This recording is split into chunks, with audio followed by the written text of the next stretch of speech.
So obviously, the obvious thing that separates a black belt from everybody else is skill, right?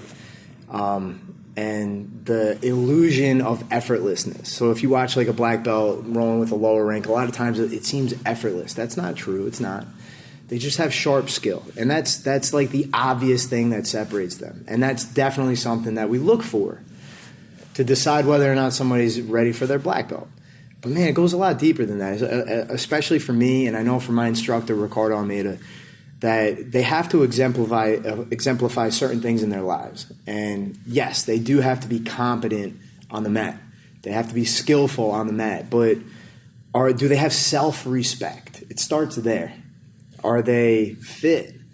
Are they healthful? Not healthy, healthful. Like, do they make more proper decisions in terms of their health than negative ones? Because we're not perfect. None of us are. And just because you're getting a black belt or are a black belt does not mean you're perfect. It means you have self-respect.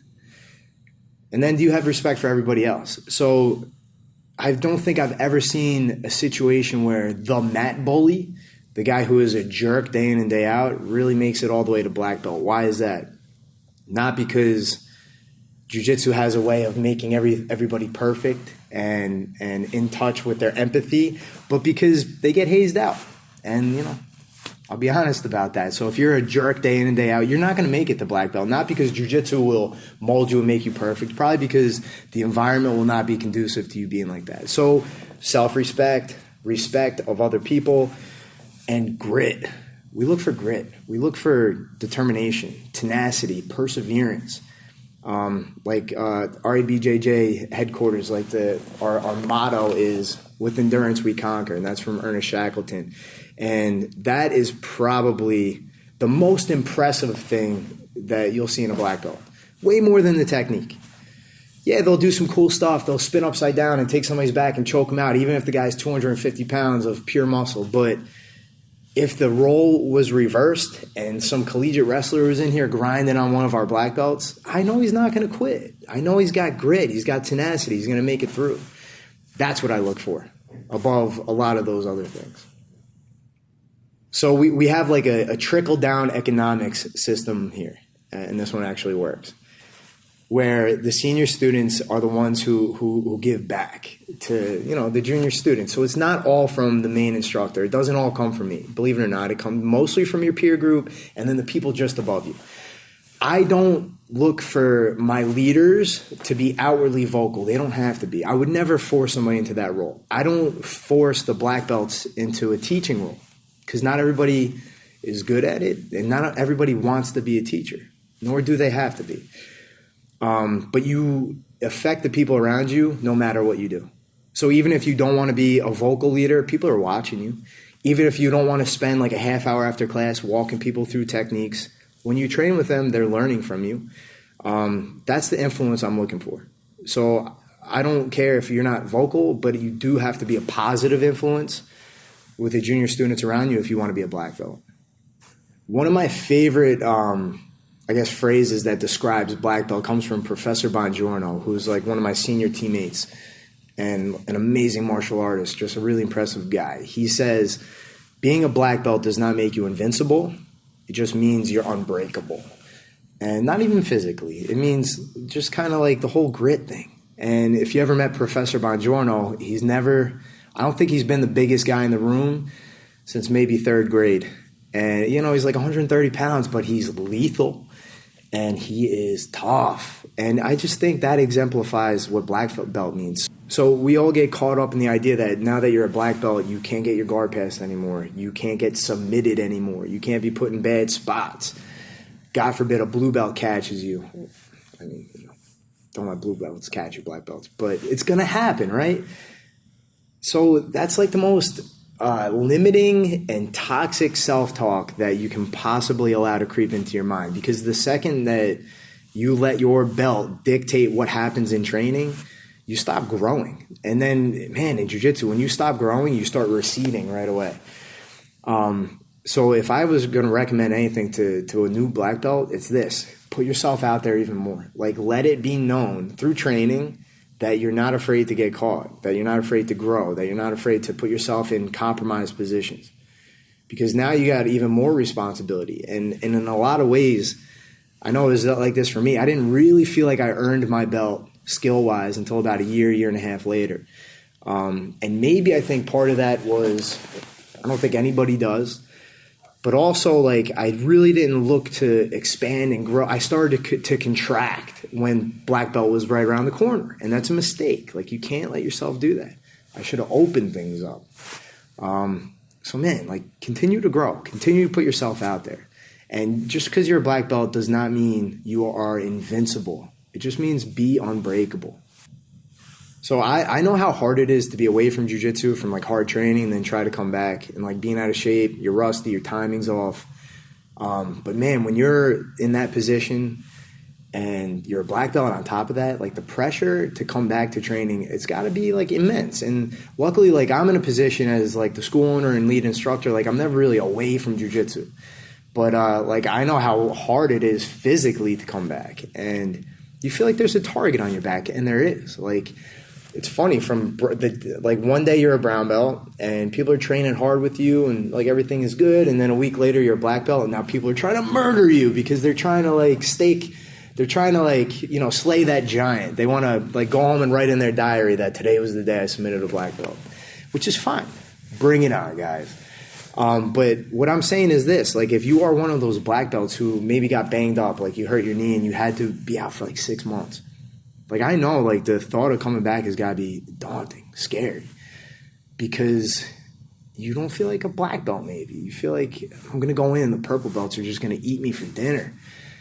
And I'm here to tell you that that's okay. Like nobody is judging you by that. And you know this. Like this is nothing new to you. This is the same advice you would give to a blue belt who's been hurt and wants to come back. Come back and do what you've done for a decade. Check your ego at the door.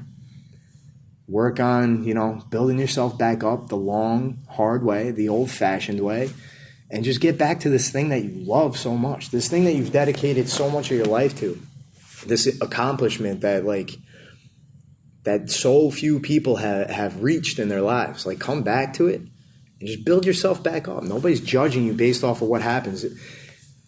People judge you off of your skirting of responsibility. People judge you off of your lack of ability to embrace discomfort. That's what people are judging you by. So don't hide, come back. So in a lot of ways, earning your black belt is way easier than being a black belt, because we look at black belt as like the ultimate goal, like it's the pinnacle, it's the top of Mount Everest, right? But once you get there, you realize, oh wow, in a lot of ways, my work has just begun. It's not a destination, right? But there are definitely people, and I've seen this, across all different martial arts, that they see black belt as the end goal. And because of that, once they get there, they either like lose their passion, they run out of steam. It's harder to stay motivated. So, my advice to you would be this. Don't see black belt as the end goal. Black belt's the minimum goal. That's where like the work really starts. And then, you got to find your why, your motivation. And for most of us in jiu-jitsu, it's just so damn fun that that's not going to be a problem. But if you do find that, you just got to find ways to like give back. And you got to find ways to continue to grow. That's exciting. And one thing that you need to do is you need to give yourself enough slack to understand that you will not always do this at the highest level, the same level that you're doing it now.